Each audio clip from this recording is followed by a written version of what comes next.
Հայաստանը քրիստոնեությունն ընդունել է որպես պետական կրոն դեռևս 301 թվականին և հենց այդ պահից սկսվել է եկեղեցիների կառուցման և դրանց մշակույթի հզոր պատմությունը։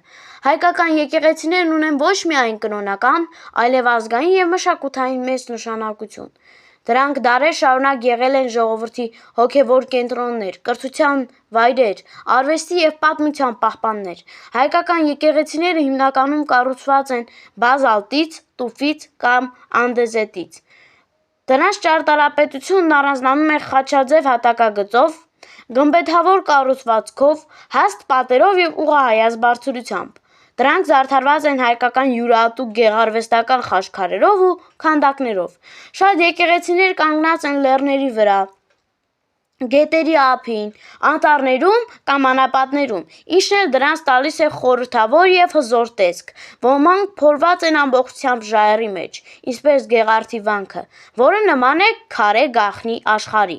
Հայ եկեղեցին յուրահատուկ է աշխարհում իր ճարտարապետությամբ, քարե արվեստով, հոգևոր խորությամբ ու պատմական արժեքով։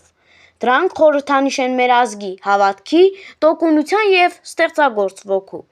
Այսօր Հայաստանում կան հազարավոր եկեղեցիներ, հնագույններից մինչև ժամանակակից։ Ամենահայտնիներն են Սուրբ Էջմիածինը, Տաթևը, Նորավանքը, Սանահինը, Հաղպատը, Սևանավանքը, Գոշավանքը, Խոր Վիրապը, Գեղարդը և շատերը։ Դրանք ոչ միայն հայկական, այլև համաշխարհային ՅՈՒՆԵՍԿՕ-ի ժառանգության մաս են։ Հայ եկեղեցիները միայն աղոթքի համար չեն ծառայել։ Դրանք եղել են նաև դպրոցներ, համալսարաններ, գրչության կենտրոններ, մատենադարաններ,